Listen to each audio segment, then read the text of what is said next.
From the mysteries of the universe to the mysteries of the unknown, this is Mysterious Realms with Mr. Cyber. Here is your host, Mr. Cyber. Well, hello, crew. Hope all of you are doing great today. Today we're going to have a great show. We have Nathaniel Gillis with us, going over demonology. Nathaniel Gillis is a religious demonologist and author. After living in a haunted house, Nathaniel spent 20 years researching what it was he encountered. Nathaniel is the founder of Necronetics. Nathaniel has sought to redefine the nature of haunting phenomena, ghosts, and high strangeness. He's often quoted for his concept of the demonic.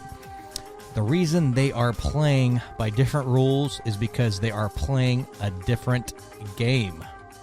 He has 2 books out, a moment called Man, and the second book is called The Skin That Crawls. And you can find him on his website, njgillis.com. That is njgillis.com. And I had the pleasure of having Nathaniel. Well, hello, Nathaniel. Thank you for joining me today. Hey, thank you for having me. I'm excited to be on. Yeah, this is fantastic. I was actually looking forward to this show because this is a fantastic topic to actually go over. Now, before we start, there was a little thing in your bio there, Necronetics. What exactly is that? Can you explain that for our audience? Yeah, so Necronetics is a study that I have established, and it's a study of how necromancy plays a role in the possession phenomenon in both psychology and the regular genetics of the body. And so those two concepts combined are what we often see in possession and possession cases that end up in pregnancy. And so that's what Necronetics is. It's all the ways that these entities are using us to self-replicate their species. Okay. Now that makes sense, because I was wondering, I was like, what exactly is that? So I appreciate you pinpointing that. Not a problem. So here's a question for you, Nathaniel. How did you get into this field? Because this is a very, how can I put it? You don't hear a lot of individuals in this field, and when you do, they've had some type of experience. What type of experience did you have that got you interested in pursuing this? So it's interesting because before the show started, you and I talked about living in Dayton, Ohio. Yeah. And man, so I actually had moved into a house in East Dayton, and it was full of activity. There was a profound presence in the home. Even as early as the open house, my dad had led me into the room that would become mine, and he said, take a look around and figure out where you're going to put your things. He said, I'm going to go in the kitchen with your mother and the realtor. And as I was walking in the room, I opened up the closets, and I was met with this stench that had filled that room. It smelled like rotting or decomposition. Mm-hmm. Something was rancid. And there was a presence to it. It wasn't just a smell. There was an energy about it as well. And so I'm looking around and everything, and I noticed that there's a bed in the corner of the room. And for some reason, I was led to kneel down on all fours and pull up the blanket so I could see underneath the bed.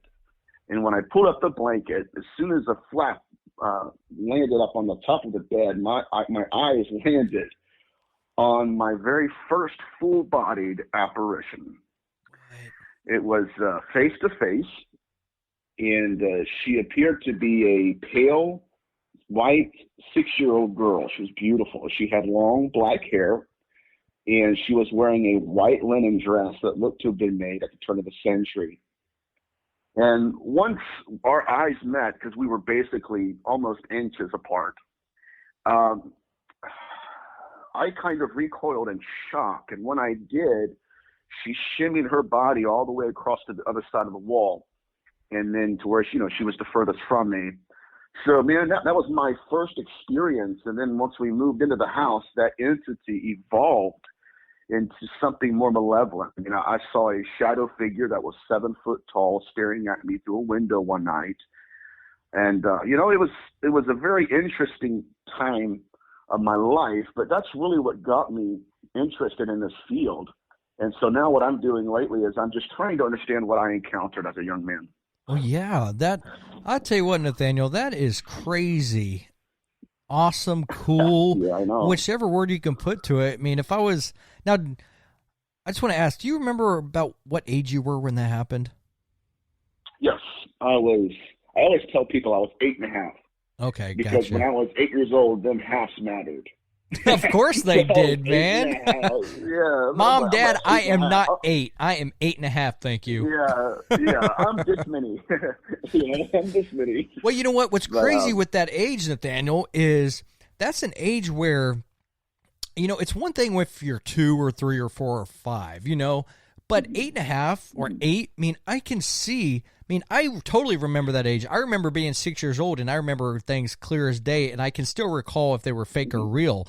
At age 8 or 8.5, you can easily know, okay, no, I saw this.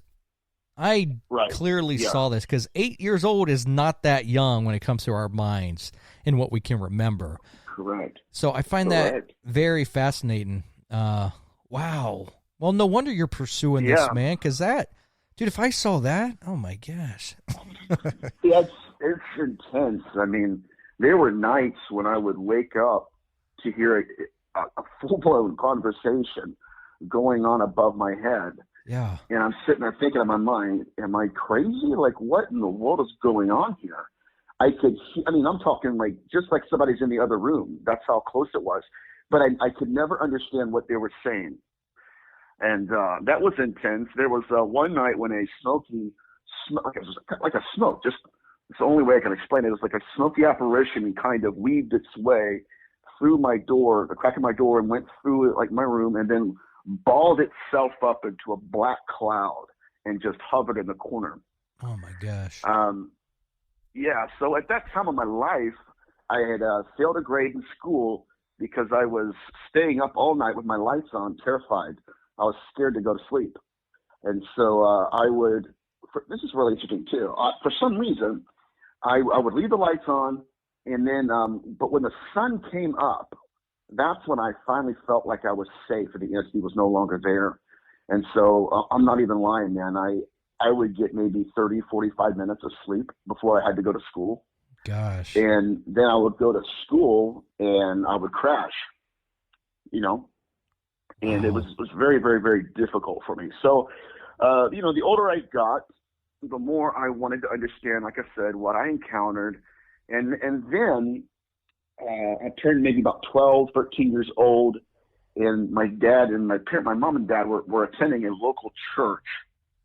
And I was going to them for answers, you know, just asking a couple people I knew about what I was going through. And none of them seemed to have any answers at all. It was always just dogma, or they would downplay my experiences.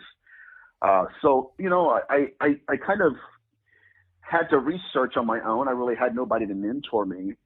And so I was actually in the ministry for a while, and I preached all across the country, and I would, you know, cast out devils and stuff, and that's what they called it. And so there came a time when I realized that there are a lot of people that need help, but they'll never darken the door of a church.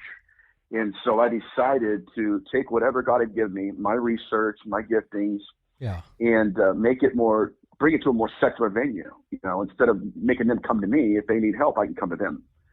So that's really what I'm doing right now. Well, something like that makes sense, and I think that's actually a great service for people, because what you just said, a lot of people are hesitant to go into a church, let's say, or they just don't want to, and having that on-call service, almost like what you hear about how they have doctors that come to your home, like over in England, or if you've seen old movies, you know, the on-call doctor, you know, they come to you. So I think that's a valuable service that you provide, man. I actually think that's a huge benefit.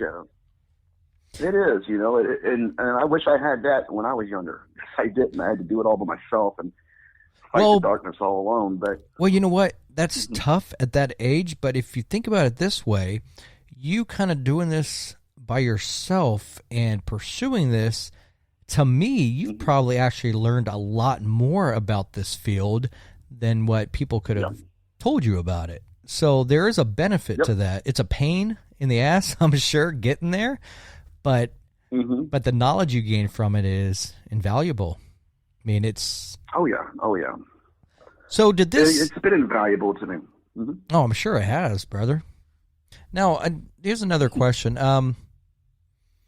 Did this really affect you as a child, like dramatically, like in your social life, being around kids, things like that?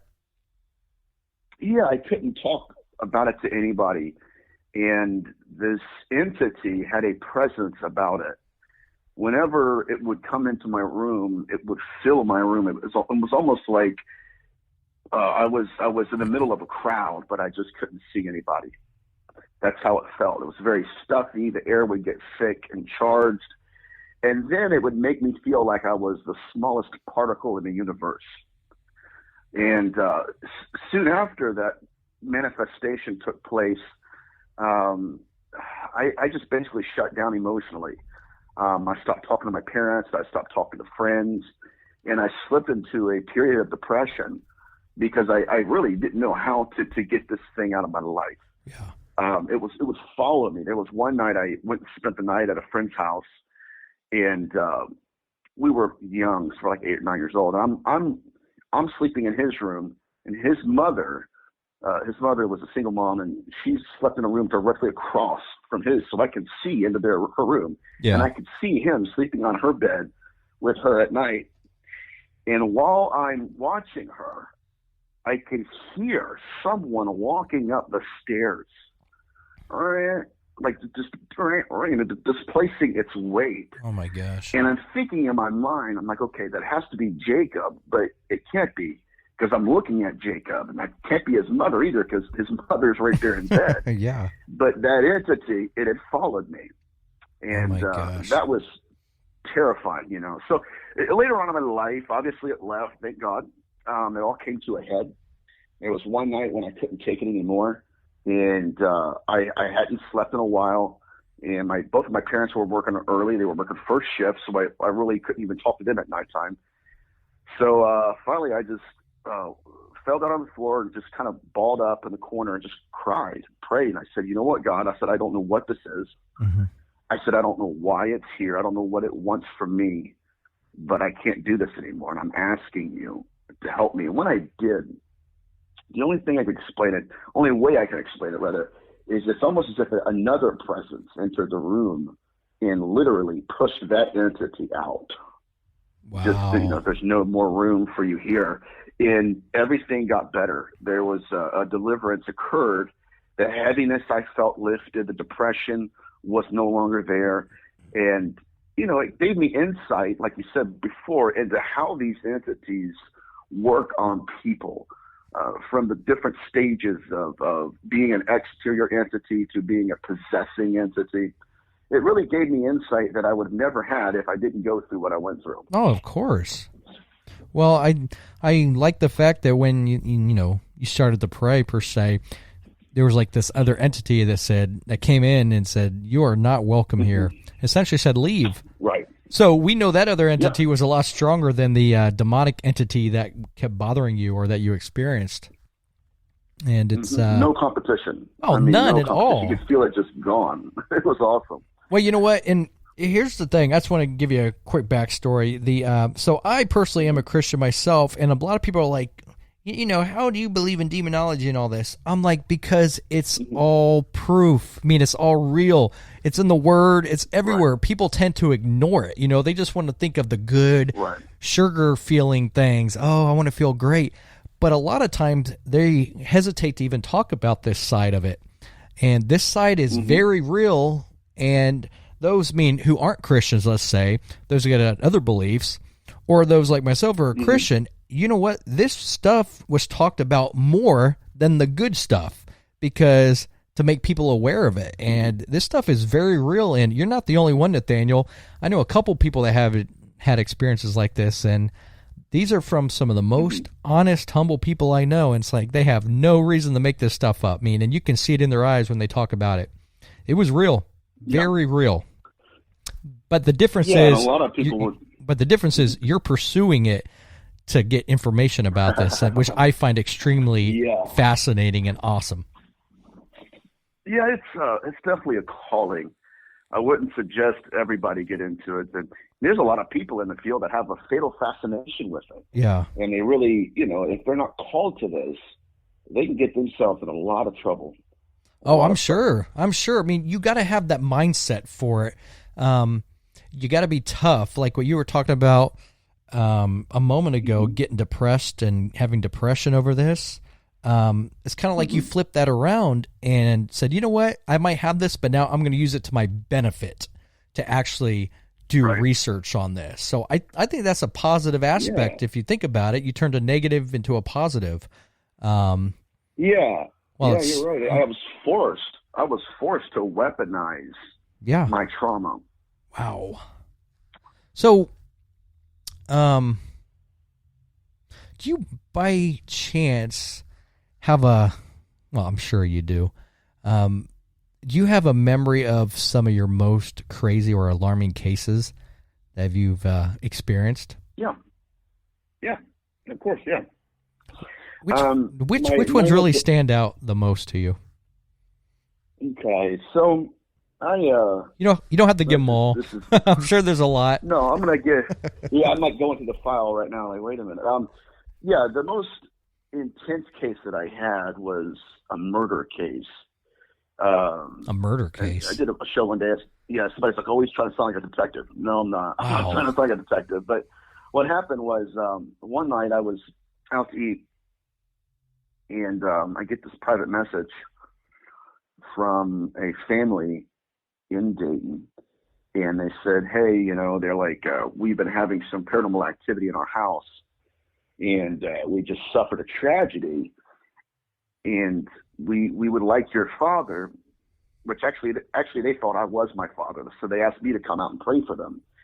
My dad's a pastor, and I talked to my dad about it, and he says, well, if they have paranormal activity, he said, that's more along the lines of your gifting and your calling. And so I responded back to them, and I really didn't have a backstory. I had no idea what I was walking into in terms of what had actually happened. Mm-hmm.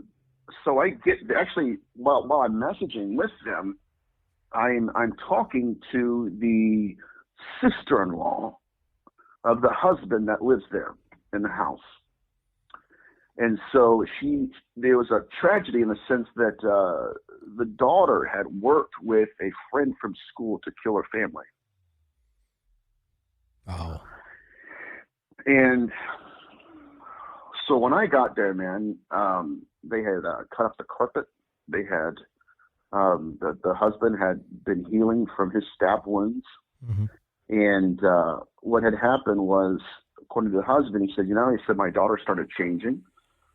He says, her grades began to fall. She just became like a recluse in her room. And next thing I know, she's hanging out with this 15-year-old who's a big, big girl. Like, she's tall, she's like, just, I don't know how to say it, athletic. Mm-hmm. And she's a bad influence. And so he's like, what? I told my daughter I don't want you hanging out with her. She's bad news. There's a presence about her, and I don't like it. And so he said at that point, he would be staying up watching television with his wife, and then he would look out the window, and that girl would be in a bandana with a bandana around her face, and would just be staring at him through the window at night. Wow. He's like, yeah. He goes, that's when I realized, man, we got a problem here. And so next thing he knows, he says one night, it's a school night, and he said, and my daughter just walks downstairs, looks at me, and opens the front door. And he said, she never does that. She's got everything she needs upstairs. It's a school night, and she usually just stays up there until the morning. Mm-hmm. And he said, but when she opened the door, I looked, and in walks that 15-year-old. Oh, my gosh. And she has a knife in one hand and stub-nosed scissors in the other. And she went on a stabbing spree. What the hell? And so... Oh, my goodness. That's crazy. yeah, she had killed the mother, and almost killed the husband, the dad. And so when I got there, he was still healing from the stab wounds. Matter of fact, there was a piece of metal that broke off the knife that the doctors did not get out. Mm-hmm. And so when they stitched him back up, it caused an infection. So he had to go back into surgery. They had to open him back up, get that out, clean him up, and, get him together again. So basically when I got there, man, they had cut up the carpet.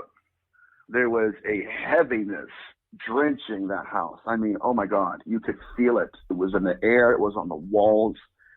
It was very, very dark. And so he also told me, the husband, he says, when this girl was stabbing us, he said that there was a male guttural voice coming out of her body. Oh my gosh. And so that's what led me to believe this was possession. Oh, it sounds just like it is possession. Oh my right. gosh. Oh yeah. This is I haven't talked about this in a while. It's very unique, very interesting. Man, I got goosebumps from that. Oh, it gets even wilder, man. So so I'm sitting there in the living room, and the dad, the mister, I'm going to call him the mister. The mister's best friend is an atheist. Okay. And he literally, just the first thing out of his mouth is he shakes my hand, introduces himself, and says, "No offense, Nathan or Nathaniel, I don't believe in God. I don't believe in spirits. I'm just here for his support." Is his friend, the mister. I said, "Well, okay, that's nice to know." And so I'm sitting in the living room, and I the first thing I told him, I said, "Okay," I said, "I feel a male presence in here." And I said, "He's very violent. He either has murdered or wants to murder." And I said, "He hates women. He most likely beat his wife." And I said, "He's very angry at me. He hates me. If it could, he could kill me. I could feel it." Yeah. And I said, there's another man here. And I said, his name is Barry. And I described him. And I said, "Barry right now is hugging me." And I just started crying. And I said, he's I don't even know what to call it. I think I was feeling his emotions. But anyways, I said, "And I think I'm getting the name Barry." And the mister's eyes got real big. He goes, "You're one letter off." I said, "Okay, I'm hearing Gary." He goes, "Gary's my deceased brother." Oh my goodness. He said, he said, and I said, "Okay, I don't know why I'm crying." He said, "Well, he had cancer. And every day for the last year, every time I'd see him, he'd hug me and cry, tell me how much he loved me." And I said, "Okay." So I went through the house, and I had the sister of the mister go with me because he was disabled. Yeah. And so she went upstairs with me, and I told her, I said, "I don't want to know anything. I usually I'm very accurate in terms of what I feel, even down to the names. Sometimes it's very interesting. But so I said, I don't want to be influenced by you and what you know. I don't even want to know whose rooms I'm in. Mm-hmm. Because if I do pick up something, I don't want somebody to say, "Okay, well, you got that for me," or "That was suggested to you," or anything like that. So I had told the sister of the mister, I had told her that the entity was in a closet upstairs. I had told her that initially, because I literally, in my mind, I could see myself going into the room and everything. And I said, "So we're going to go in there and find this entity." So we go into one room. I didn't feel anything. We go into another room. I felt a little bit stronger. And then we went into one room. It was a storage area, basically. And it was almost as if the entity was so much there, so present, that I was thinking as I was going around the corner looking into the room, I knew that I was going to find somebody hiding. It was crazy. I just knew, like, somebody was underneath the bed, or someone was sleeping on the bed, or like somebody's in the closet. That's how much that entity was in that room. And so we go into the room, and I pull back the door to the closet, and I looked down, and there was a box of green model chains. And I looked at the sister, and I say, "Okay," I said, "this is the closet. that I located him in when you first got a hold of me. This is where this entity exists. I said, there's something in this closet that it either belonged to him or it reminds him of something in his life. And so she goes, okay. She doesn't say anything. So I go back, I turn around, and there's another closet. I open that door up, and there was a bunch of fishing gear, tackle boxes, fishing poles. Mm-hmm. And I said, I feel the same thing with these fishing poles. This entity is attracted to this. It's attached to it. So I go into the master bedroom, and as soon as I did, I could hear the faint voice of the female victim talking to me. It was very light. And I knew that she was trying to communicate to me, number one, but there was something blocking her. And I believed it was that entity. And so I told the sister, I said, I know she's wanting to contact me.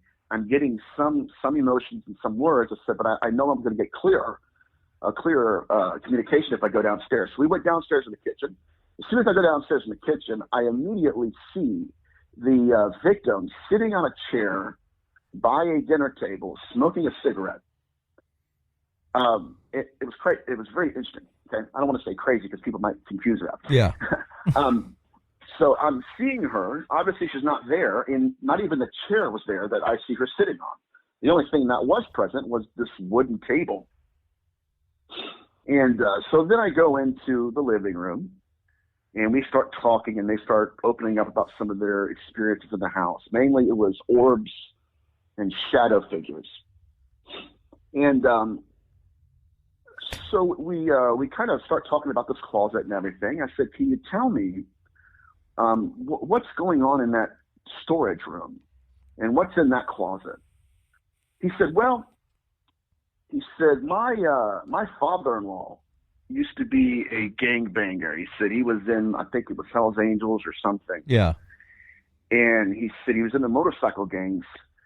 He was a heroin addict and an alcoholic. And he said whenever he would get high and drunk, it's very, very wild here. He says he would go into a fit of rage and beat my wife and her mother unconscious.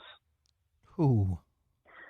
And he said, matter of fact, he said it took my wife a decade of therapy to get through the PTSD that man caused her. Wow. And he said, what's okay. He goes, what's crazy about this man, he says, is he was like a child in a way. He said, because whenever he would get high and drunk and try to beat up on his family, he said his wife, which is this guy's mother-in-law, he said would put him in a car, take him to Toys R Us like he's a little boy. Mm-hmm.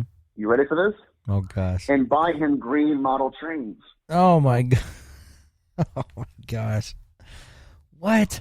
When he says that, the sister's there, man, her jaw hit the floor. She goes, what? He goes, yeah, matter of fact, that's what's in the closet. When he died, we put all of his stuff in that room. And then she turns around and goes, well, what about the fishing pole? She goes, that's his too. He was a big bass fisherman. He loved fishing. And then he says this. He goes, matter of fact, Nathaniel, that table you mentioned that's in the kitchen, he built that. And the chair that you saw that's not there, he said, we put that in our garage. He made that too. Oh, my gosh. Oh, so, oh my God. So that was the entity. Okay. That's crazy. That was the entity that I experienced when I first got there. The one that was angry and hated women and would beat them. Yeah. And so they gave me his name, and they said, okay, his name's Doug. And I said, Dougie. And they kind of looked at me. Mm-hmm. I said, Dougie. How, what did you mean by that? I said, I don't know. I just, Dougie. Yeah. And they said, that's really funny. They said, because whenever he would get drunk and high and start beating up on people, that's when they would make fun of him and call him Dougie. And they hated him. And I said, okay, I thought, okay, whatever. But so I do my cleansing and everything. And I had them all pray. I had them all bow their heads and stuff and close their eyes. And I prayed. And when I began to pray, there was just a rush of hot energy that filled the room. The mister is sitting on the couch, and he's almost screaming, and he's taking his hand, and it keeps slapping at his shoulders. And he's going, oh my God, it's burning. It's burning. It's burning. It's burning. And he just kept slapping at his shoulders. And so that was that entity manifesting. And then there was like a climax to it. The energy kept building and building and building. And then finally it broke. And when it broke, I'm looking over in the corner, and there's the atheist weeping, just crying, man. I'm talking like snotting and crying. Instantly changed. And then everybody else is crying. Yes, it was an incredible moment. And they actually, yeah, you can.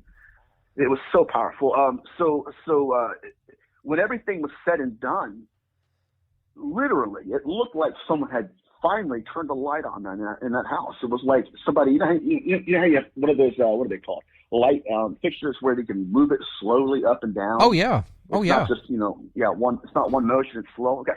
It's almost like we had used that and just pushed it up, all the way up to where it's really bright, to the point where the sister was like, oh my God, she goes, it's like this place is 10 times lighter now. And then so she goes, just so I know I'm not crazy, she said, I'm going to go upstairs.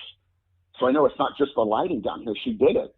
Yeah. And she's like, oh my God, it was wild. So about 2 weeks later, this gets better. 2 weeks later, I get a phone call from the sister, and she says, okay, she goes, this gentleman, the best friend, wants to talk to you, but he's not sure you would talk to him. I said, well, okay, fine. So I talked to him, and he said, I've been an atheist all my life. He said, but not anymore. He said, my parents always taught me that God's not real, spirits don't exist. He said, but after I experienced that event in that house, he said, I got on the phone. I went through the phone book, bro. He said, I went through the phone book and called every pastor in Dayton, Ohio to tell them what had happened. That's amazing. He said, now I want to do what you do.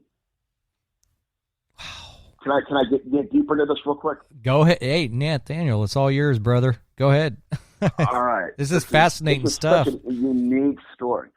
It's such a unique story. So one day, I am back at the same restaurant I was, sitting at the same chair that I was sitting in when they first contacted me. Now, to my left, I see that there was a lady to my left that sits next to me, and then it's her husband next to her. Mm-hmm. She asks me what I'm reading. And I explain it to her, and I tell her what I do. And she goes, are you Nathaniel Gillis?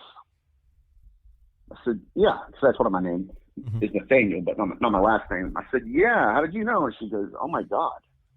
She goes, I heard about you. I said, how? She goes, I can't tell you how, but I can tell you that we know you and that I believe everything you're telling me is true. I said, okay. So finally, she had like a couple of beers, okay? She got loosened up. I promise you. She looks dead in my eyes and says, I am the social worker that's working with both of those girls. What? She said, the family told me what had happened and how you went to their house. Okay? I'm telling you, I swear to you it's true. Then she says that the youngest daughter was being visited by a demon, an entity, even in the jail cell. And she said, the night I did the cleansing, that entity went to her and said, I have to leave you alone now. I no longer have authority here. And it left, and it never came back. So the entity went to the girl, not the social worker, right? It went to the girl and said, I have to leave you alone. Right, it went to the girl. Oh, that's insane. Yeah. And the girl went to the social worker and told her. So, wow. So, what? Wow, dude, that's that. It's not a laughing thing. It's just so trippy and crazy. It's just all you can do is, it's like a nervous, scared laugh. It's like, oh my gosh, that just gives me chills, dude. Yeah, man. It's and the lady actually gives me a review. I think it's on my Facebook page. Mm-hmm.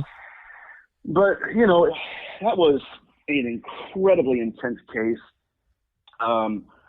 Mostly because the 15-year-old was possessed by an entity, and I do believe it was the father-in-law, just by the behavioral patterns and the way it went after the mother, like he did in life, and which really pushed me into a theory, and actually it forced me to question what I knew about this phenomenon. You know, so here's what I learned about this: the entity itself needed someone to open the door for him. So he used the 13-year-old. But he also knew that she wouldn't stab her own family. Yeah. So he possessed the 15-year-old because she would. And so now, you know, he's manipulating both sides to this. And then finally, when he's allowed into the house, you know, she gave him access. Now he fulfills his wishes and goes after them. That's what I really thought was interesting, because if these entities, and they have the power to, I've seen it, they can open a door. They can do it themselves. And so I question, why would he need someone else to? You know what I mean? Yeah. Well, when you Very think interesting stuff, but no, that is interesting. I mean, because demons themselves, you know, they do have that power, and it's been proven, you know, to open doors, essentially mess with matter in this realm, even though it's a whole different realm where they exist. So why they possess, you know, people in general always fascinates me, and I guess maybe because there's more of a outward control, since humans ourselves, we can understand people more than we can a spiritual demon. That's the only thing I can think of, because if you're in the flesh, you can, you know, you somehow have a little bit more pull or more weight to what you can do. Yeah. It was such an incredible case. I mean, it changed everybody's lives. We were changed forever. So a case like this, Nathaniel, how long do these usually last? I'm sure each one's different, but like, what was the average for that one? Yeah.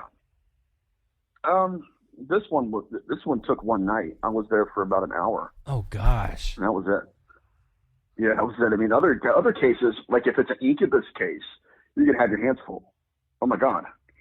I mean, we can go that direction if you want. The incubus entities, they like to take ownership over women. And, you know, when I first got into this study, I thought the width and breadth of the incubus was just essentially a spirit that appears as a male to a female, you know, and grooms her into intercourse or tries to seduce her. It wasn't until I got a hold of some literature. It was Father Sinistrio of Amino. He says in his books that these entities were leaving semen samples with their victims. Oh, it's trippy. Yeah, right. And so I thought, okay, well, if they're leaving semen, then what if? And I found this to be true later on, but at that time in history, I was like, okay, what if the purpose of this event, of the intercourse, is not pleasure, but pregnancy? And so that's when my world changed, and oh my God, did it, because I went headfirst into researching the Dybbuk phenomenon and how the Dybbuk phenomenon corresponded with the incubus, and they're one and the same. Now, in the Dybbuk phenomenon, or what people call the Dybbuk, but you know what? It's a little different. I don't mean to cut you off, Nathaniel. Before you go forward with that, what exactly is, and I can't pronounce it, you might have to pronounce it for me again, Dybbuk? Is that it? Yeah, some people call it a Dybbuk. What is that exactly? The original Hebrew is Dybbuk. Okay, so I know a lot of people think of the Dybbuk is basically it really did come from a play back in the day, and then somebody said, okay, well, there was a gentleman who went to an antique store, purchased a wine box, and there was a Dybbuk in it. Well, that's fine, that's pop culture, whatever. But the Dybbuk originated as a phenomenon in the 16th century. Now, there was a province in Israel called Safdi. It's spelled like a safe, S-A-F-E-D. It's pronounced Safdi. Safdi. And where women were encountering incubi in their rooms at nighttime. And the entity would manifest as maybe a former lover or a husband or someone that she would want to be intimate with, someone she was attracted to, and then it would groom them into sexual intercourse. Now, what's alarming to me about the Dybbuk phenomenon, the Dybbuk phenomenon, is how it would lead to possession. So it wasn't just sex to them. It wasn't just intimacy or pleasure. These entities would literally step inside the bodies of these women, and then the next day they would have to go seek an exorcist and tell them, you know what? Yes, I had sex with a demon last night, and now I'm possessed by the demon I had sex with. Oh my goodness! Wow. Yeah. Matter of fact, this gets really wild, man. Hey, audience. Hey, audience. Wrap your head around that one. Yeah, right. Yeah, man. It gets deeper, man. I promise. So it went from intercourse to possession, and then it evolved into pregnancy. There were cases where the women would go to the exorcist and say, you know what? I had intercourse with an entity last night. I thought it was my husband. Now I'm possessed by it. And then they would look, and the woman would be pregnant with the entity she had intercourse with. Wow. Okay? And it was a verified, pregnancy through medical doctors or whatever. Yeah. You would see, and like these entities would crawl in the fetal position. Oh my God. And this led the exorcists, they were Kabbalistic exorcists, and this led them to question, was she possessed by, or was she pregnant with the entity? Oh, that's a good question. And that's a deep question. It's profound. Wow. What's that movie called again? I don't mean to cut you off. What was that one movie with that little kid? He was a little demon. Oh, what was his name? The Omen? Oh, dude, this is like the Omen kid. Imagine having an Omen kid. Oh, goodness. Yeah. Whew. Well, it's exactly how it is. And so they asked the question, was she pregnant with or possessed by the entity? And so that led me into my research of thinking, okay, is possession to us pregnancy to them? It's a valid question. Now that you think, I've never thought about it that way. I mean, that is a legitimate point, because that's deep. Oh my God, it is. So possession, it's terrifying. We think it's possession, but what if in their eyes it's conception, pregnancy? Yeah. Oh, dude, that changes the whole perspective now. Doesn't it? Oh, dude, that's a whole different ballgame. Oh. Yeah, so we have a species that uses us to self-replicate. And so, like I always tell people this, like we've been looking at possession all wrong. Yeah. We've been saying, okay, these are horns and hooves. Really what we have is disincarnate consciousness that is invading, commandeering someone else's body, stepping into them. And we call it possession, but truthfully it's pregnancy then, because that's how they're procreating their kind. And so if we look at possession as a phenomenon, the first thing we notice is that there's memory in motion. Whenever someone's possessed, usually you have somebody who possesses a knowledge of religion or a language preference or memory that does not belong to them. Yeah. You know what I mean? Oh, I totally know and what so, you mean. Again, yeah, so if we look at possession the way we should and strip it from the dogma, what we have here is a way of life. It's a life form. It's consciousness that commandeers the consciousness of another as a way of interacting with the world around them. So, all right. So when we realize, yeah, good. Oh, I don't mean to cut you off, Nathaniel. You can go ahead and finish your point. No, you're good. I was going to add to it, but going in another direction. So go ahead. Well, the question I had about this, the fact you brought that up is a very interesting topic, because going back to what you were saying, to us, this may appear to be exorcism, but to them, pregnancy. So the question is, does this still make them human? That's their intention. Yes, they are. I do believe they're disincarnate. formerly human people. That's wild. So one man. Well, can you imagine how many are walking around then? Oh yeah. Everywhere. Oh yeah. Matter of fact, Malachi Martin suggested that there are people in the world that are perfectly possessed, or possessed so perfectly that the entity doesn't even have to show its face. It wears them like a social skin. And then you won't even know they're possessed until they go out and shoot people, or they do a murder or a rape or something.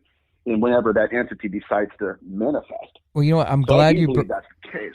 I'm glad you brought up Malachi Martin. I tell you what, he was a fantastic guy to listen to, and his knowledge was phenomenal. I used to listen to him all the time with like Art Bell, let's say, and he had the book Hostage with the Devil, and he just had so much knowledge on that. And the fact that, even as a priest, and especially his senior position, the fact that he brought that stuff up as well kind of gives it so much more validity, because even he acknowledged it. And I'm sure a lot of other people know it but are afraid to maybe acknowledge it, while he didn't care. He didn't care what you think.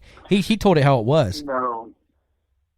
Oh yeah, his story. I could still hear him calling Art Bell. Good evening, Aunt. I know. Man, what a great... Good evening, Aunt. But what's crazy is the way he died, which it looked like a demon got him. Yeah. Shadow figure kicked his stool off him. That's awful. Man. What a way to go out. That's crazy. But yeah, man, Malachi was basically a god. Did you ever hear the story about how he got to New York City and what he had, and the obstinacy and just the pain that the paranormal community put him through? I did hear that. I have to go back and listen to it again. It's been a couple years, but I know what you're talking about. I just forget the order of events and everything that happened. I know it's wild. I'm just gonna have to listen to it again. Oh, dude. Yeah. If you give me like 2 minutes, I'll tell you what happened. Oh yeah, go ahead. It's incredible, but it's sad in a way. So he gets to New York City and he starts performing exorcisms, and some people in the paranormal community didn't like it. They, you're not qualified to do this, and they started hating on him. So guess what Malachi did? He called the Vatican. I want a handwritten letter from the Pope. Oh wow! And guess what Malachi got? He got a letter. A handwritten letter from the Pope. And they all backed down too, didn't they? Yeah. They took their little certificates and was like, oh, crap. Like, y'all got little certificates. Look what I got. You got one of these? Yeah, man. I love it. He shut that, dude. He did the absolute mic drop on them. Oh, yeah, man. He was savage with it, which I really love. Not that you have to be Catholic to do an exorcism, no, of or course you have to have a letter from the Vatican, but it helps. Well, it just recertified what he was doing. But no, going to what you're saying, you don't got to be Catholic. You don't got to be any of that to perform these exorcisms. As long as if you've read the word on how to do them and you know how to do them, you know what? That's all that counts. I don't think the big man's thinking, oh, you're not this one religion. No. Yeah, you're right. You're exactly right. So I thought that was a really cool anecdote for good old Malachi Martin. That's man. He was a funny. hero of mine. Oh, he was great. But his idea of possession, because I have a first edition of Hostage to the Devil, and I mean a lot of his cases were alarming. Yeah, just outright chilling. So back to possession as a phenomenon, I really went through the case studies throughout history, and I said, okay, if these are fallen angels, why do they have memory? Why do they, some of them believe, this is unique too, some of them believe in Allah, but they don't believe in Yahweh. Why do some believe in Yahweh, don't even believe in Allah? So, and we have cases like that, especially in the Dybbuk. Yeah. In the 16th century. When you have, in the Levant, when you have Israel that's next to a Muslim country that's so close, I mean, at that time in history, you would have people, Muslims and Jews, that were living together and in the same city, the same town and village. And what would happen is you would have demoniac that would come up, and the rabbi would do his thing, quote the Torah, and the entity would say, you know what, I don't really believe in Yahweh. I don't fear him. Mm-hmm. And then so they would go, they would go and get an imam. The imam would quote the hadith, and then that entity would be, leave, and that person would be delivered. Why? And why did they have preference of religion over another? And I'll tell you why. It's really shook me up, is because we're dealing with people, and people have belief systems, and it really destroyed some of the dogma that I grew up in as a Christian. It should. Yeah, that's absolutely right. Absolutely right. It's all fact, though. That's the thing. Whether you like it or not, that's the truth. Yeah, I think it is too. And it took me a while to realize that. I mean, hundreds of cases and just reading the literature. But possession as a phenomenon, it always begins with some form of trauma or self-abandonment. And once the entity steps inside, it's almost as if these entities are relearning how to operate a body. It's just like a father who takes his daughter to a parking lot to teach her how to drive. Oh gosh, that's a this disaster. Is how you operate sometimes. this. It was when I was getting trained. It was for me. Yeah, parallel park, man. I'm like, I can't do this, Dad. I can't do this. You know what? Why do I got a parallel park when I can go somewhere else and park? That's not the point, Elijah. Right, man. Yeah, man. I had a rough time too, but it's just like that. I mean, you have entities, especially in the 16th century. You have people that were possessed, and the entity itself would say, "Listen, I was murdered. This is my name. This is my address. This is the address and name of the man who murdered me. And if you go into his house, you'll find the murder weapon." And the authorities would do that. They would go to the house, knock on the door, and say, we're here to check your house. Well, what do you mean? Yeah. We'll just, work with us. Okay. They do it. They do a search thing and search warrant thing, and they go in there and they find a bloody knife that he hid right under the bed or something. And then they, once they started talking to him, the man would confess. Okay. How did you know about the murder? And asking the authorities. Oh, well, by the way, there's a possessed lady down the street that pretty much gave you up. And then the man starts crying and goes, wow. He's like, thank God. He goes, because the entity itself, the ghost itself, has been bothering me and haunting me. That proves my point that these entities are not fallen angels. These are formerly human people. Gotcha. I got you. That makes sense completely. Well, here's something for you, Nathaniel. So,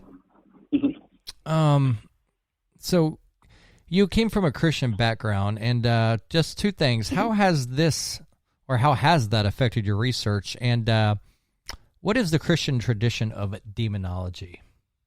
Do you have any input on that? Yeah, the Christian tradition in demonology is that demons are fallen angels, a part of the group in Revelation that just basically told God that they're going to rebel, and they fell with Lucifer. Now, there's a second theory that's a little bit more in depth, and that it's more celebrated by the crowd, and that is that these demons are the disembodied offspring of the fallen angels. Okay. And so that comes out of the narrative of Genesis 6, when the sons of God saw the daughters of men and made unto them wives, and went in unto them, and they bare children unto them. These were the Nephilim, these entities. And so what the teaching was, that when these people died, that their souls became disembodied, and now these are the people that are possessing everyone else in the world. It's a cool tradition. I think it's a lot closer than believing they're fallen angels. But I would offer another point for the listeners. It wasn't until they died that they became demons. Okay. That makes sense. Yeah. So again, it's almost like the phenomenon is still, in every way, it's pointing us to the afterlife, and how that plays a role in this. Well, you know what? In going to this, I'm glad you brought that up, because for those who, it's kind of hard to believe. I've never heard of somebody, and you probably haven't either, that, I believe in demons, everything's real. this is so legitimate. Yeah. But I don't believe in the afterlife. Yeah. You know what? You can't not believe in one and not the other. It's right. like, they're hello. they kind of go hand in hand. You know what? And There's even a lot though of people demonic like that. stuff is scary, it reaffirms you that the afterlife is very real. So there is a positive side to it, letting you know, hey, this isn't the good side, but it reaffirms the other belief. So that's a positive out of it. Exactly, Ron. You're exactly right. And I had one atheist, I did a show with him, and he's like, you know what? He goes, what would you say if I told you that I don't believe in God? I said, well, that's fine. I said, but the demons do. Oh, yeah, of course the demons do. Yeah, that's. And he was like, I never thought about that. I'm like, yeah. Well, or the ones who are like, well, I believe in God, you know, and they say it real generically, and you're like, well, so does Satan. Yeah, So does Satan. yeah. It's sad, it's really, but it's true. Yeah, you're right. And what's really interesting, too, is Sinistrari, when I was reading his works on the incubus and succubus, he encountered entities that he called pagan demons. Yeah. Now, I thought that was interesting because it's kind of an oxymoron. It's the religion that defines what a demon is. So how is a demon pagan if it's not religious? I know. Right? Well, now that you put it that way, it's like, yeah. How is that? Yeah, it's like I'm a pagan Christian or something, you know? So, well, in anyway, a way, it's like saying, it's almost like, I mean, to interrupt you, it's like saying, yeah, this demon's a vegan. What? What? What are you talking about? Yeah, seriously. It loves Chipotle. Wow. No. Dude, well, so there were times when Oh, no, go ahead, Nathaniel. Okay. There were times when Sinistrari would encounter these entities, and they didn't seem to respond to any amulets, to any prayers, to anything. And they seemed to be operating on their own morality and own ruling system. And so that really inspires us, it should, to contemplate the reality of these entities as not just having memory of their past lives, but literally existing in a dimension where there's a different morality involved. Okay. Different belief systems involved. I got you. And we have, right? Yeah. So, and that brings up another question. I think you probably answered it, because I was going to ask you, like, how does, like, the way Christianity's traditions are towards demonology compared to, like, other Abrahamic religions? And I think so like no, you got it. But I don't know if I already answered it, but yeah, we can go into Judaism and Islam. Oh God, well, I think they're all. Well, we can agree that each different religion has demons. I mean, that's a fact. I mean, we know that. Right. I just wasn't sure if there was a difference in how they're portrayed, or if there's a difference in how you, how you approach them. Let's say to cast them out. Mm-hmm. I think you kind of did go over that a little bit. I just wasn't sure if there was more to add to that. Yeah, there's a lot to add to that, brother. I mean, one thing that we know throughout history, a demon has the ability to smell. Yeah. It's their most heightened sense. A lot of times, like in the book of Tobit, they would actually go through the house and stink up the house. Like one guy took a liver out of a fish and burned that, and the stench reached the nostrils of the entity, and the entity left. Now let's get really deep with it, shall we? Yeah. The concept of smell was not just located around its ability to inhale through the nostrils. It goes all the way back to the nature of them, like their nature and where they originated in life. So if you go back and do what they call an unclean spirit, it's tuma ruah. That word ruah is ruach, and ruach means to inhale life through the nostrils. Now, that's a reference to the creation narrative in Genesis when God, Yahweh, breathed life into the nostrils of Adam. And so that right there tells us these are formerly human. But it also tells us that they carry a sense of smell with them to where they can inhale things. And that's why fumigants, really give them trouble. So let's get back to the different philosophies of demons.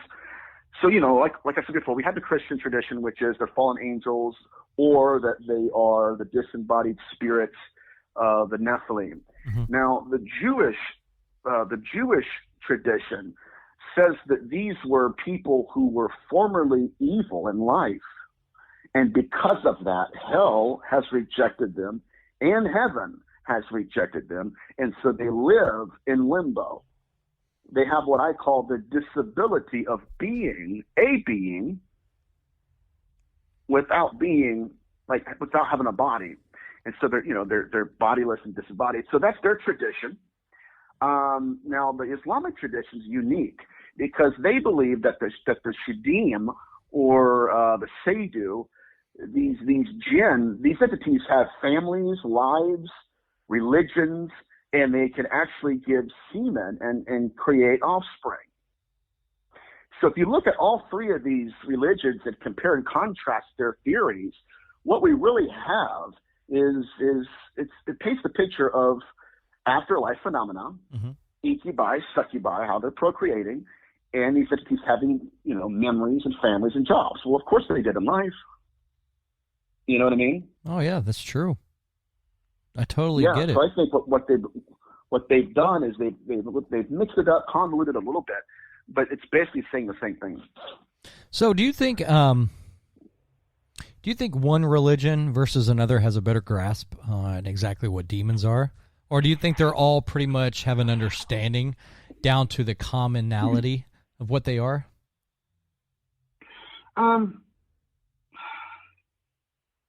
I don't know. Okay, I would say all of them and none of them.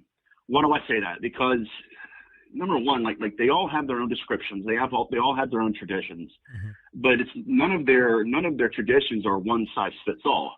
Like a lot of stuff that happens in Islam, it doesn't even fit under the blueprint of being a jinn, even by Islamic standards. And so what's happened throughout religions, sadly, especially in the Catholic Church, is if there is an entity that doesn't fall in our blueprint, into our dogma, it doesn't exist. We won't even help you out. We'll tell you you're crazy. We'll gaslight you. And it ends up leaving a large portion of data outside of our peripheral to where we don't even have access to it because they didn't want to recognize it. Well, guess what? There's things happening that religion can't explain. So, true. We have to expand our understanding.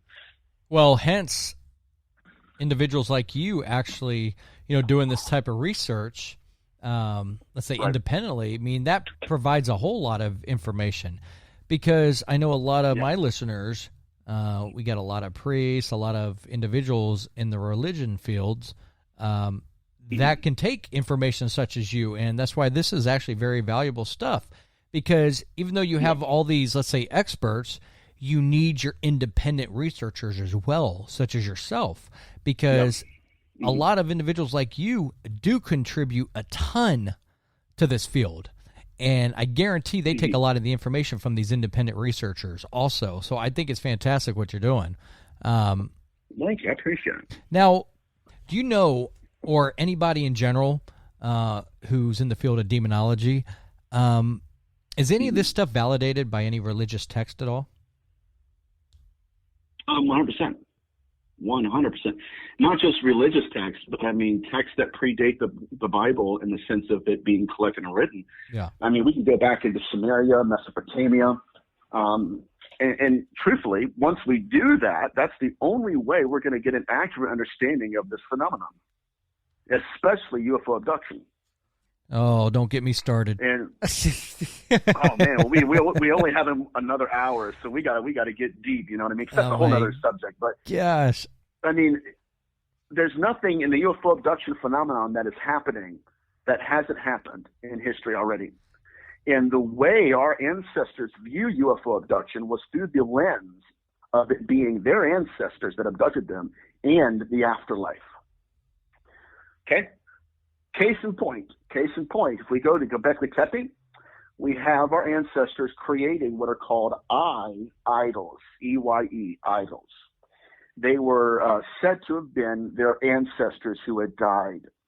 Now, anthropologists and archaeologists alike agree that these idols were meant to convey to us a form of communication their ancestors used to speak to them. Here's what's interesting. They had no mouths. The only thing they had were large eyes. Ooh. And so there's one anthropologist. See where I'm going with this? Dude. One anthropologist believed that the way they were communicating, one of the ways they were communicating was through the eyes. So it was almost telepathy. Okay. Mm-hmm. I got what you're saying. Gosh, this stuff's deep, bro. It is deep. Sorry, I'm just Very sitting deep. here. I'm just trying to connect the dots in my head.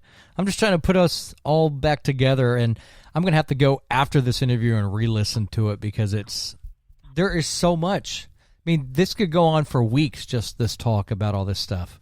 I mean, it's absolutely phenomenal. Oh, yeah. So It is. can you tell me, or not just me, but more our listeners,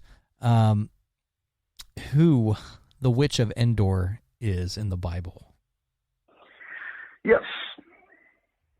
So the Witch of Endor was approached by Saul. Mm-hmm. He's the king of Israel. And Saul had just cleansed the country, the state, all of it. They cleansed all the witches out of it. They went and killed them. They got rid of them. And then one day, Saul could not get a hold of God. His prophet Samuel had died. Yeah. And he didn't know what to do. So he went down to what's called the Witch of Endor, who was a necromancer. And in the Hebrew, she's called a Baal of Ob, like an Ob Baal, which means a lord of ghosts. And so when he gets there, he asks her, he says, I want you to divine the ghost of Samuel for me. And so she does it. And next thing you know, there's the full-bodied apparition of Samuel. The first thing that comes out of Samuel's mouth is, why have you disturbed me? Yeah. And it's very interesting because it's one of the only times in the Bible where we realize through the text that the afterlife exists and that Samuel was Samuel, the same Samuel that he was when he lived, and that he had his memory, he had his belief system, and, he was conscious. It's very unique. There's a lot of people that I've heard in religion, especially evangelicalism, that say, you know what, that wasn't Samuel. And their response is, that was a familiar spirit. And what I have a problem with is, if it was her familiar spirit, why was she unfamiliar with it? Yeah. These are not the first reader here, right? Second of all, the word Yadonai is the word for familiar spirits. And it doesn't say that he was a familiar spirit. He's an Ob, which was a ghost. And I mean, there's all kinds of ways to validate that experience and make it, it is Samuel. But that's who the Witch of Endor was. Yeah. She was a unique individual. She wasn't someone who other witches were. Like, she wasn't someone that would go through this ritual and, slay an animal and all this stuff. She wasn't. She would virtually communicate with these entities until they manifested. Okay. And it's a really cool story. So so where exactly or why did demonology change in the Bible? Do you have any idea on that? Yeah. So demonology changed in the Bible between the first and the Old and New Testament. This is what's called the intertestamental period, when we have the Apocryphon of John and all these other, the Apocryphon of Ezra. Mm-hmm. They're all written in between those time frames. And so what originally had happened was you have the Israelites believing that these entities were somewhat of a demigod. They were liminal in existence. So they're literally living in between two dimensions. And when you get into the literature, a lot of people will think, okay, you know what, that's because they are gods or they're idols or they're false gods. That's not true. You get into the literature, even predating the Bible, you'll see that the reason these entities were liminal is because they had died, so they had left the body, but they were still existing in this dimension. And so they were, like I said, living in between two worlds. Correct. And so what we have here is the concept of what's called, like I said, tumarua, the unclean spirit.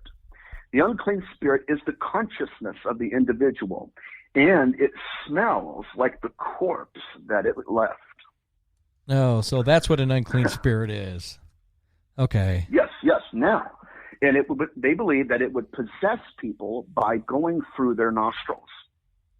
That's why Eleazar in the New Testament put a ring of garlic on his finger and would pull spirits out of demoniacs through the nostrils. Yeah, you're right. Because okay. I remember that. Yeah.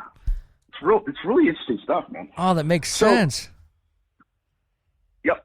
Yeah, man. It all fits together, especially when we get into the funerary rites.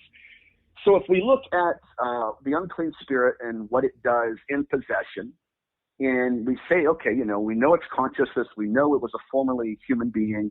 So what's it doing now? Well, if you go into the intertestamental period, you go to the Apocalypse of Ezra, the prophet asks Yahweh, he says, okay, you've trusted me with all of these answers.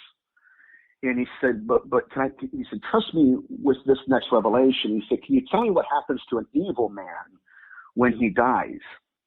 And then so Yahweh, the God of the Bible, says, okay, this is what happens. He goes, when he dies, his spirit leaves his body, and he grieves in 7 different ways.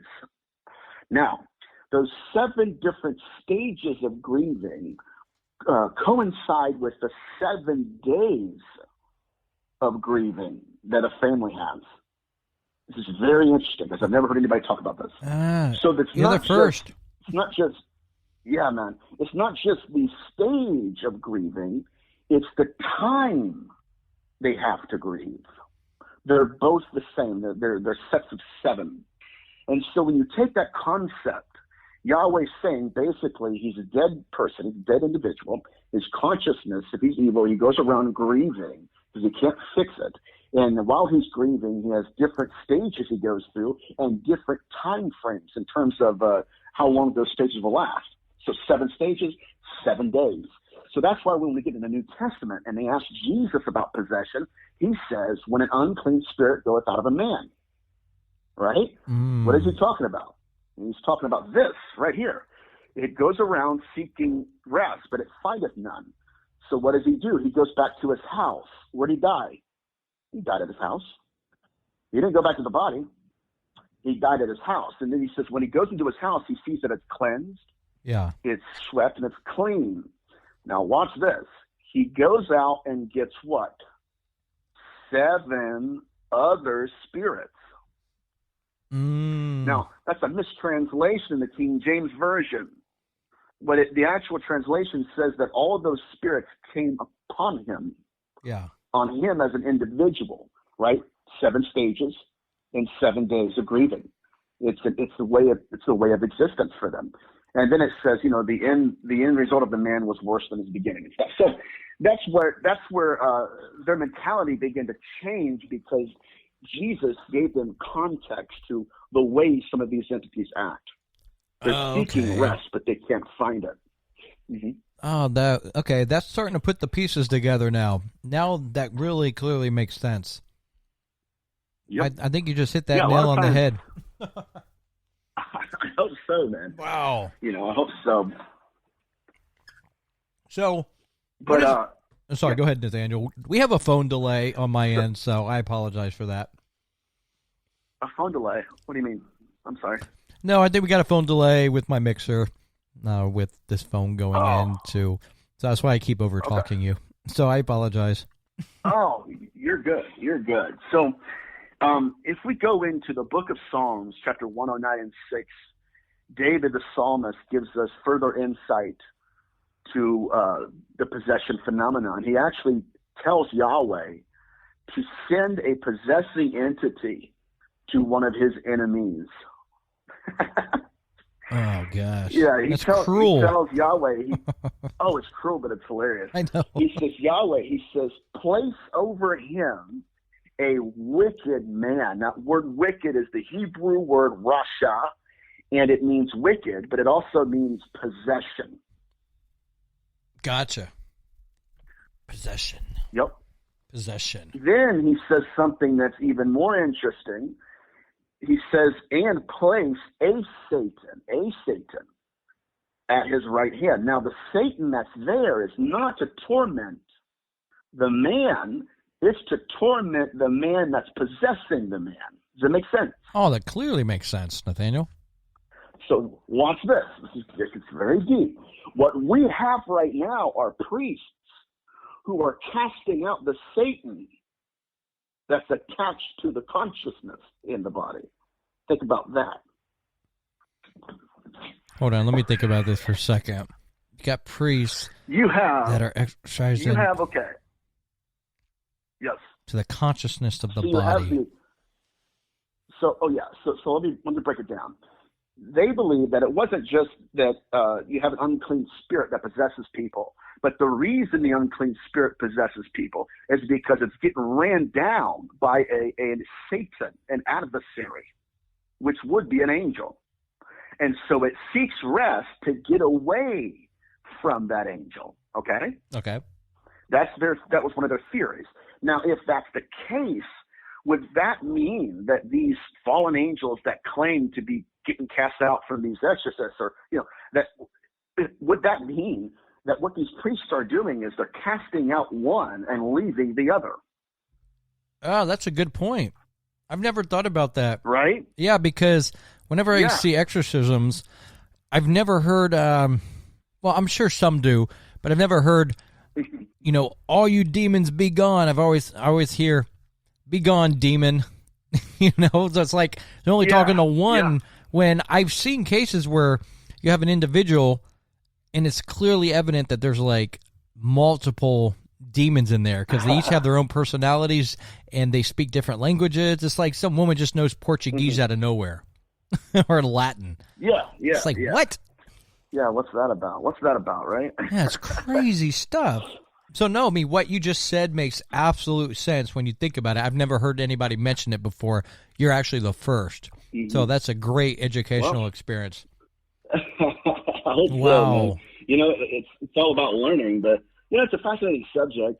I still don't think we have full understanding of what possession is, but I'm thankful that we're learning more and more every day. Well, you know what? It's going to be, we're never going to completely understand it until we're gone from here. Then we'll know what it is. We'll be like, oh, I should have known that this whole time.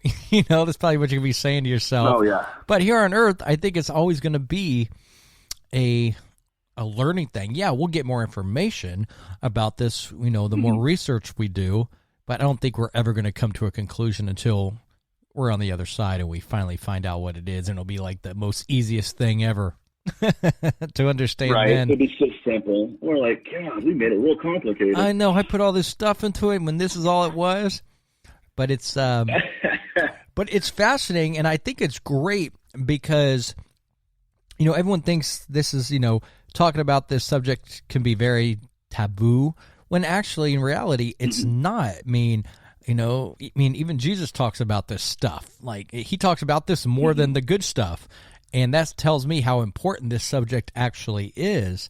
And it's not something to just sweep under the rug. You need to talk about it.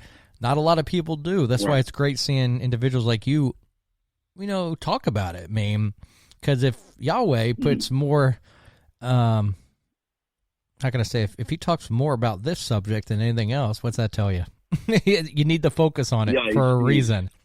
Yeah, he's placing emphasis on it. Yeah. And it's a worthy discussion, and it's sad to see modernity reject some of these interests, because our ancestors, they didn't. They were really passionate about this, and to a degree, that's how they existed. Your earliest exorcists were also physicians. That's why people would be, that's why in the Bible they would cast out diseases. And, it has to be done. Well, that's absolutely right. So here's something. So I know you're often quoted saying these entities are playing by different rules because they are playing a different game. What do you mean when you say that exactly? Okay, so religious dogma tries to limit them. tries to place them in the context of tradition and unverified philosophies. It wasn't until I started getting into, again, the Dybbuk phenomenon that you start to see these entities would manifest to women, but would not touch them unless they were not a virgin. Like if they were a virgin, they would not touch them. Yeah. Some of them wouldn't. Now, what's unique to that is others would. Okay? Like there was one entity, this is very interesting. There was one entity that had waited until this woman got married. And then on the honeymoon, it manifested and had intercourse with her. And then upon examination, when they were interrogating it, it confessed and said, I'm not allowed. We are forbidden to touch her unless she has been known by a man. Yeah. That's one entity. But what I don't understand about it is there are other entities that don't care. And so it's almost like we're dealing with entities that have different morality, just altogether. Like some of them are following one moral compass and others aren't. And I don't understand that at all, because that's an alarming thing for me. Yeah, that puts it like, that's something completely out of the box. And that's a whole... Yeah, you're exactly right. That's going to take a lot of research to try to narrow that one down. To dig. Exactly right. Exactly right. Like who told him that? Who told, like, first of all, the entity believed that it had authority once that happened. Yeah. Who told him that? So there's things going on beyond the veil that, it's difficult to see. Well, I personally wish we could see behind the veil. I really wish we could. Right. But, we do see behind the veil. We get a glimpse of it, especially you. Mm-hmm. But we don't get a glimpse of everything. And right. It's just that, I don't think I wonder how much our minds could actually comprehend everything if it was to be revealed to us. That's what I always think about sometimes. What could we accept? Could we handle it? Yeah. Yeah, exactly right. If there was disclosure, would we be able to take it? Well, yeah. Well, it's like, you know what I mean? Well, not going off topic, but it's like coming up in July, the whole disclosure deal, which I always laugh at because I know, whether you're for or against, I'm not going into the politics here, whether you were for or against Trump, he did sign that thing ordering the release of, the UFO alien documents. But now I sit back, I'm like, well, the agency that's hiding everything is the ones releasing it. So how censored is it going to be? It's going to be censored. We know it. Yeah, it's like, okay, here's the only disclosure. There is no disclosure. Yeah. There you go. That's what I disclosed to you. We don't know. But honestly, man, I mean, it's getting to a point now where these entities, these ships and these orbs in the sky, they're going to force our government to do that. They have to, because we're having like photographs being released to us that are unbelievable. Well, did you see today that George Knapp had on Twitter, he released 3 new photos? Oh, George Knapp did? Yeah, you got to pull it up, man. I know, it's George. Unreal. Yeah, Mr. George Knapp, if y'all don't know, he's the reporter who kind of helped Art Bell discover Bob Lazar. If you remember Bob Lazar, yeah, he broke the UFO Area 51 story. Yeah, out of Las Vegas. See, George Knapp. Sorry, everyone. Yeah, I'm so looking this up. So go to you're on Twitter, right? Oh, I sure am. Okay, George Knapp. So go to. Oh, I see it right here. Dude, I'm looking at it. Oh my gosh! So here's look at that. Here's a white one. There's oh my gosh! What are there? Oh, dude, that last one. Oh, I love the last one. It's like a Jetsons thing. It's all metallic. Yeah. Oh my gosh. Yep. And it's got like appendages, is what Knapp calls them. Oh, that's wild. This is incredible stuff. Like, I guess the military calls one the sphere, and then the one in the middle they call the acorn. And I don't know what they call the last one there. I mean, like I said, they're going to force our hand. I mean, it's going to come a time when our government can no longer look the other way on this. I mean, right now, like right now, I think it was in 2019. We just heard about it recently, but in 2019, on the California coast, we had ships of ours that were being chased by, quote, a swarm of UFOs. Well, yeah. Well, I remember the U.S. Navy released not a long time ago a report about the Tic Tac UFOs. Remember that? Yes. Yeah. And did you ever listen to David Faber's interview with Joe Rogan? I did listen. Well, I listened to a lot of Joe Rogan. I've heard a lot of the UFO stuff. I have to. Isn't he the retired Navy pilot? Yep.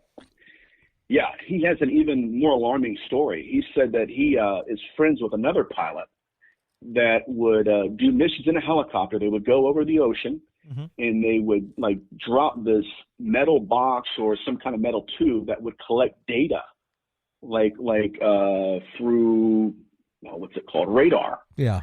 So they would drop it in the ocean and then come back and pick it up. Well, when they went to go pick it up, what they have is a man on a rope going down to pick it up.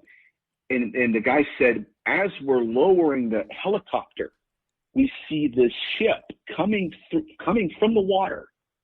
It's just this black ball coming towards the surface. And he says the guy that's on the rope is freaking out. Oh my God, oh my God, oh my God. Go, go, go, go, go, go. You know, just freaking out. And then whatever that thing was sucks that box down into the water, and they never saw it again. Oh my gosh. Can you imagine? I would have to go change my drawers. I'd be like, oh, no way. No way. Well, you know what gets me is, going back to the whole thing on religion and belief, there was a thing saying, well, you know what? If they released this stuff, they said it would destroy world religion and beliefs. I'm like, and personally, it would just enhance it. Because God can do what he wants. He can do whatever he wants, and he's still in control. I'm like, it wouldn't dampen my thing, but I get what they're saying. But I think what we're seeing, and you probably see it too, where, we've had movies, we've had all these shows on UFOs, and it's like they just trickle out the information over decades. And by the time it finally comes out that it's true, we'll be like, we knew it the whole time. So you're not shocked. You don't get the shock factor. Yeah, that is a possibility where they've given us disclosure in the form of Hollywood. Exactly. Wouldn't that be interesting? That would be interesting, it would make man. sense. But I'm like, when it comes to religion and faith, I don't see it having any impact on it. I mean, even if you just read the Bible, the things that are in there, like UFOs are the least shocking of a reveal. Right. Like, seriously. Especially if you read the book of Revelation. Like, come on now. No kidding. But this all does tie into, you're right. But that's why I was wondering, and I'm glad you brought it up, because there is, especially when it comes to aliens and demons and all this, it's like, where does it tie in? Because I always wonder if, like, are aliens demonic or are demons aliens? I always try to wrap my head around that. And what's the case with that? Yeah. What are your beliefs, Nathaniel? Okay. So a lot of people have trouble with that concept because you have your materialists who say, you know what, they're not aliens, and religious fundamentalism is ignorant. And I've seen them on Twitter. They get almost vile with the way they degrade many people. And so the problem with that, though, is they project their own ignorance on religious fundamentalism. Because if I say, okay, look, I do believe they're demons, they're going to say, well, so they're fallen angels. I'm going to say, no, demons aren't fallen angels. You understand what I'm saying? Oh, yeah. See, my perspective is, like I said before, there's nothing that's happening right now that hasn't happened before.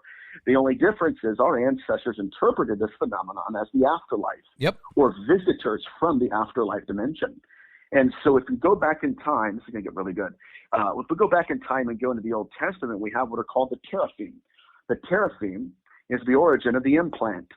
What they would do is they would go out and dig up a corpse. They would take it, they'd put it in their basement, put them in the wall. They would take a small piece of metal.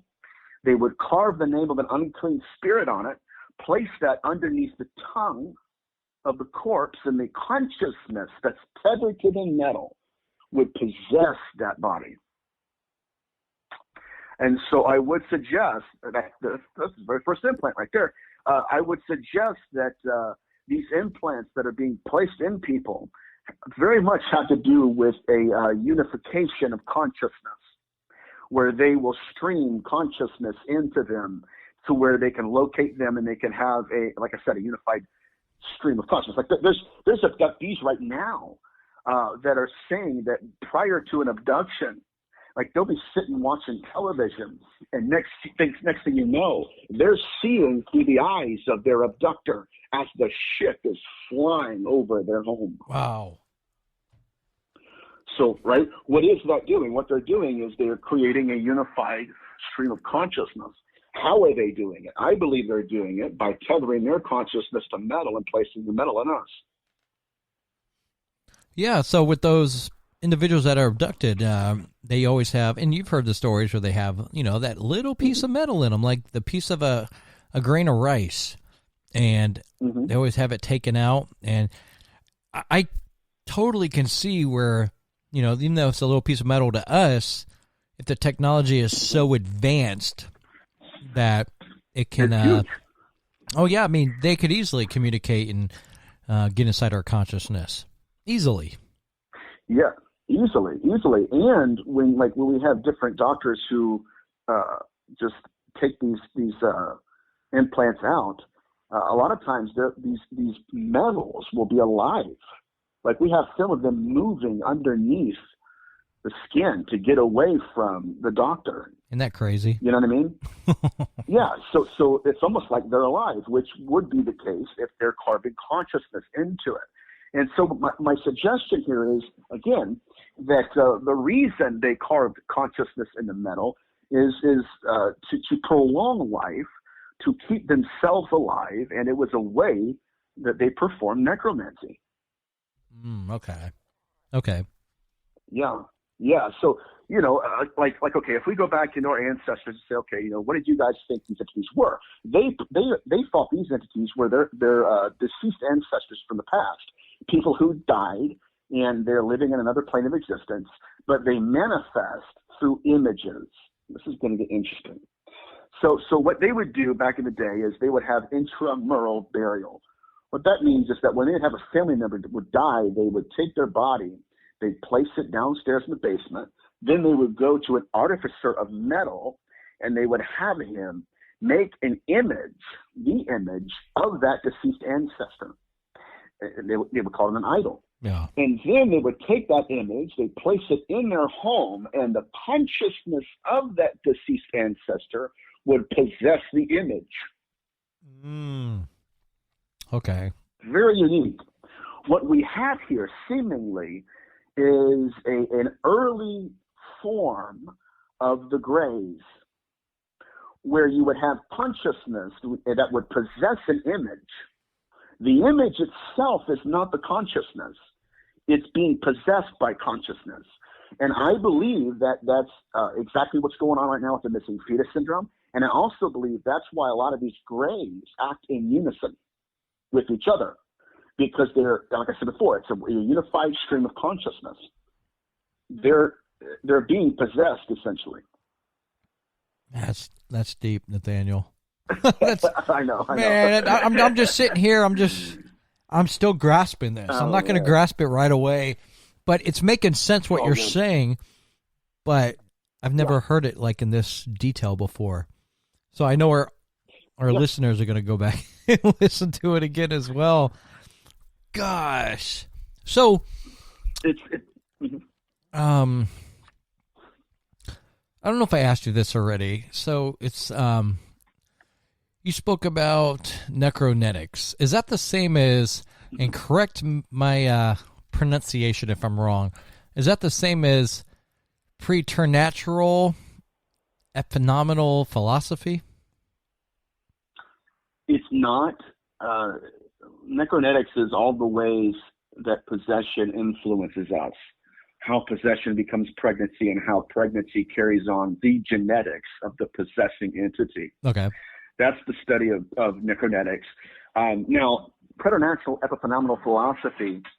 That's a study that I had done, and it was based on the difference between what phenomenon is and what epiphenomenon is. So phenomenon is an act, an action, something occurs. Now, epiphenomenon is something that occurs because something made it occur, like something preceded it. So something happens, that's phenomenon. Something happens because something happens, that's epiphenomenon. It's caused by something. Now I'm going to put that in layman terms here. So what we have here is a pool of water. And you have someone who steps into the pool of water, his weight displaces it, right? He creates a wake in the water. Does that make sense? Oh, that completely makes sense. Okay, that's phenomenon. That's when he steps in the water. Okay, wow, that's phenomenon. Okay, him stepping in the water, that's the act. Now, the epiphenomenon are the waves and ripples we witness. Now, a lot of times in the paranormal community, we've been measuring the waves and not measuring the presence. Is that interesting? Yeah. Right? We're thinking, oh my God, we have waves and we focus on the waves, but that's not the phenomenon. That's epiphenomenon. If you want the phenomenon, you have to go to the source. And so a lot of people have created entire shows focusing on, man, we captured waves, and that's all they focus on, not realizing that what they're capturing is not the entity. It's something that's happening because of the entity. Correct. And it's a lot an of effect. people build their entire. It's an effect. Exactly right. It's an atmospheric response to it. And so, my point to this research is that if we're basing our data off of symptoms and not the source, then what we'll end up doing is curing the symptoms and not curing the source. Correct. It's a way of researching this phenomenon responsibly. Well, now, how often do we confuse these two? Is it very often? Yes, very often. Matter of fact, we have people right now, like even in possession cases, where they will be dealing with suicide. And so a lot of people will say, okay, I'm going to pray against the demon of suicide or something. Mm-hmm. And truthfully, the real issue is that there's trauma in their life that they never healed from. Like that's the source of it. Suicide's the symptom. Yeah, that is correct. So does it make sense? Oh, completely makes sense. Yeah, because I personally suffer from PTSD from serving in Iraq. Mm-hmm. And, yeah, that absolutely makes sense. Like, the example you used in those individual situations, suicide is an effect of their PTSD or what they're going through, but at the same time, it's not the main, it's not the source, right. It's just the effect. Exactly right. And as a physician, I mean, let's put it in another way and frame it differently here. As a physician, if someone came to a doctor and said, "Hey, listen, I'm having chest pains or I'm having heart palpitations," of course they're like, "Okay, we're going to look at the heart," but there are other causes for that. Like maybe you have sugar diabetes. And so what we have to do is we have to really go through and diagnose this demonic disease, because we can treat the headaches, but what if the headaches are being caused by high blood pressure? Then what we need to do is treat the high blood pressure. And if we do that correctly, the headaches leave. So we can't be treating the symptoms. Is that good? Boy, that's making so much sense now. It's like, let me give another analogy. How can I say this? Why do I get a beer belly all the time? You need to, here's some weight loss pills. No, you need to quit drinking beer every second. You need to go walk. Exactly right. Yeah. Yeah, the way you put it completely opens the eyes now. It's so obvious. It is.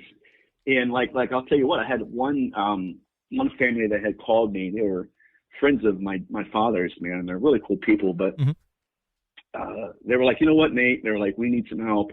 Our daughter is suffering from some paranormal activity in her house. And so, they're like, can you help us? I said, okay. So I close my eyes and I do what I do, whatever. I don't know what I do. I just do it. Whatever. I work my gift and stuff. And I said, okay, there's a man that's standing to my left. I said, he has a mustache. He stinks. And I forget, I think he has brown hair. And I said, I hear the name Dan. And the mother's like, Dan? I said, yeah. And I said, he's a rapist, Dan. Ooh. And she goes, oh my God. She goes, that's my ex-husband. What? No. I'm telling you, this is crazy, shit. man. So, yeah, very, very, very accurate, man. So I'm like, okay. So I said, I feel that the reason I'm being shown this man is because your daughter, the one who's dealing with this entity, was recently raped. Mm. And again, this gets back to healing the source and not the symptom. Yeah. I said, and because of that trauma, that entity is attracted to her. And now it's trying to take ownership over her by using the PTSD and the unhealed trauma as access points. Okay. And I said, so what we don't do is try to deal with the entity. What we do need to do is deal with the trauma and shut those doors so the entity no longer has access. And so I told them, I told the father, I said, there's coming a day when you're going to be sitting in your chair. And I said, I see a red chair, it's a rocking chair. He goes, you're exactly right. I said, okay. I said, there's a couch to the right. He goes, yeah. I said, there's a fireplace in the middle. He's right. I've never been to the house. Mm-hmm. But and I said, she's going to sit on that couch and she's going to open up to you and tell you that she had been raped. And when that happens, I said, your relationship with her, because he was her stepfather, I said, it will become a lot closer because finally she will allow you into being the father that you've always wanted to be for her. Yeah. I said, it'll be a very painful moment. I said, but when that trauma is healed, that entity will no longer have authority over her. And guess what happened? It worked. 3 or 4 days later, I get a phone call. Word for word, exactly what happened. She was at a party, and a man drug her into a bedroom and raped her. Mm. Oh my gosh. Again, it's very important for us researchers and practitioners to understand that. If we went out and tackled that entity and not her trauma, then once that entity's gone, another one will come in its place. Well, you know what? So what we have to do. No, I don't mean to interrupt you, Nathaniel. I'm glad you really made that point because let's use the Catholic Church for example, okay, in exorcisms. In the past, they never did this, but now they do. They actually, I know one of the main exorcists in the United States is out of, I think it's the Archdiocese of Indianapolis or whatever. But I was talking to one of the priests there. He said, yeah, the methods have changed because we should just go in and do exorcisms. Now what they first do, they rule out and they address any mental problems first, just because they want to close that door. But then if the entity's there still, then they do an exorcism if they have to. But I'm glad he said that, just like what you did. You know, you want to address the root cause first, close that door, because you might cast out one demon, but you know what? But you're not closing that door. Another one's going to come right back in. Right. And if you don't treat the main problem, yeah, someone can get in still, but not as many if you just leave that door open. Yep, you're exactly right. You're leaving yourself vulnerable. And I think that really gives us insight into how these incubi entities think. I mean, if you imagine somebody in real life who abused women or would manipulate them, thought they were just animals that were only good for, sex or something. That's the way these entities think. They're like dogs. Yeah. And they're highly intelligent, highly manipulative. Matter of fact, I had an incubus case where the entity was laying in between the husband and wife at nighttime. The husband told me, he's like, one thing I don't understand, Nathaniel, is how at nighttime I can feel it like near my face, and yet my wife can feel it near her ankles. I said, well, that's easy. It's laying in between you. Wow. And I mean, it's literally, that's its whole purpose. It wants to divide. And this particular gentleman didn't believe it at first. He didn't believe his wife's accounts at first until one night this entity literally punched him square in the face. The next day, the side of the face he got hit on had Bell's palsy. And so he had to go to the hospital. And at the hospital, upon an investigation, they said, okay, look, here's your diagnosis. It's Bell's palsy. But this particular form of it implies that you have been beaten and battered. Like, have you experienced physical trauma? Damn. Well, yeah. Wow. So yeah, that's how these entities work. Sometimes they'll make the male impotent, and then increase the desire of the female, so that the female will turn away from the mister and towards the spirit itself. These are dirty, dirty, dirty things, man. That's They're trippy. wicked. Well, I want to go off topic for a second, Nathaniel. It's a question I've always had. I've experienced it. You may have also, and I know other people have. And I can never explain it. It's the weirdest thing, and it gives me chills. So just some random night, whenever you wake up, and somewhere on your body you got 3 perfect scratches that are the same length together. Have you ever seen that? I've seen it, yeah. Dude, I've got that a couple times, and I'm like, what the hell is this? It is scary. It's like, that's a perfect scratch. It's perfect, right? Perfect. Yeah. Dude, there's a, who was it? It's Michael Lynch, one of my mentors, who's incredible. Lynch, I call him that respectfully. Lynch was telling me how he had a case one time where the scratches were subdermal. Like they were coming up through the skin, not out and into it. Oh, that's weird. So the scratches begin underneath the epidermal layer. Now that is a little annoying, man. Oh my God. Yeah. You know what? You should go to the doctor and be like, hey, try explain this shit. Yeah, they'll be like, I don't want to do that. Like, no, I'm going to, I give up. Let me just turn in my license right now. Yeah, I think I'm going to go deliver some mail. That's what I want to do. I'll just be a mailman. That's wild. But, a lot of this stuff is interesting. He had, so back in the 2000, I think it's 2005, 2006 time frame, he had purchased some new technology.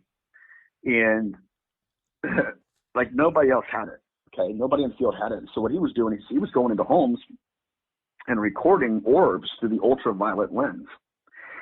And one day he had just finished up an investigation, and he had this gun that had a laser to it. So whenever he would shoot the laser, whatever that laser hit, it would take the temperature of that thing and then send that data back to his camera and tell him what the temperature is.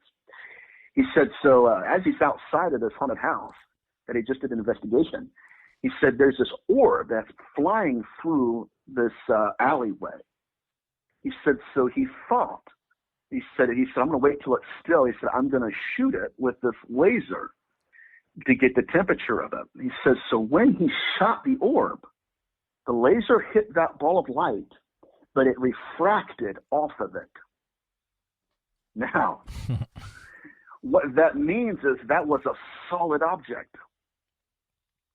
Wow. Woo. Now that is intense, dude. Dude, that's trippy. And he said so. Yeah, he said so. These things have the ability to dematerialize, and then to materialize to the point of being solid, to where there's actually mass involved. I thought, man, that's incredible. Incredible. Hey, so what exactly are you researching at this present time, Nathaniel? Is there anything interesting? Yeah, I'm connecting the links between demonology and UFO abduction phenomenon. And once I do, I hope it'll contribute to the field. But that's what I'm into right now. Dude, that is a great area to be in right now, especially with what's coming up. Hopefully we get some good stuff. But I think you're right in the heart of the main debate right now. I mean, ufology, aliens, demons. Dude, that's like the perfect bullseye area to be. Yeah. It's a niche that I'm blessed to be in. But, I have a lot of people that say, like I said before, they project their ignorance on religion and say, you know what, we're materialist and everything, and I understand, I really do, because in some degrees I am as well. Oh yeah, we all are But to my a degree. main point, right? And what ends up happening though is they let me in with a classic demonologist like Malachi Martin, who would say, yeah, these are demons. Mm-hmm. And while I like Malachi Martin, my theory is a little bit different. That's what we talked about tonight. Of course. So my hope is that these other researchers don't look at me and throw me in the same basket as all the others, and I hope they give me a chance to at least express my belief in the afterlife and my theory that what we're dealing with, they are disincarnate entities. So we'll see. If they give me a chance, I'll be able to contribute. Well, you know what? I love what you're doing, because a lot of people think about the things you do, just a lot of people don't pursue it. And, we need that pursuit. Yeah, you're not exactly like Malachi Martin. What he did was very unique and made him one of a kind. What you do, it's in the same kind of genre, but you have a different focus in the area, which I think is just as important, or if not more important. And no, I mean, I tell you what, people will hear you. And it's, just one thing, don't stop what you're doing, because I know this is a passion of yours, and I can hear it in your voice, and I can tell. And you're the real deal, man. You really are. Pardon my French, appreciate it, brother. but you know your your stuff, man. Yeah, it is. It is a life work. Yeah. And I'm honored to be in the field, and I'm thankful that my heroes, I stand on their shoulders. They're giants. So if I'm anything or anybody in the field, it's only because of who they were. Oh, to indeed. Me, so. Well, I'm trying to think of anything else. Is there anything else I left out? Anything else you can think of? I think we covered a lot. Yeah, we did, man. Well, all I know is you've been fantastic to talk to, Nathaniel, and I really appreciate you being with me today. And if I could ask you, can you wait on the line for a moment for me? Yeah. Okay. Mm-hmm. I appreciate it, brother. Well, everybody, that was Nathaniel Gillis. What a fantastic conversation with him. He knows his stuff. By all means, he does know his stuff. Make sure you check out his website. It's njgillis.com. That is njgillis.com. And also check out his books. First book is A Moment Called Man, which is on Amazon. And The Skin That Crawls is his other book, and that's available for pre-order. And we will have all of his information down in the description, so nothing is left out. But I appreciate you being with us. Check out Nathaniel Gillis, fantastic researcher and investigator, and this guy knows his stuff. But until next time, I am Mr. Cyber, and I am out. Peace.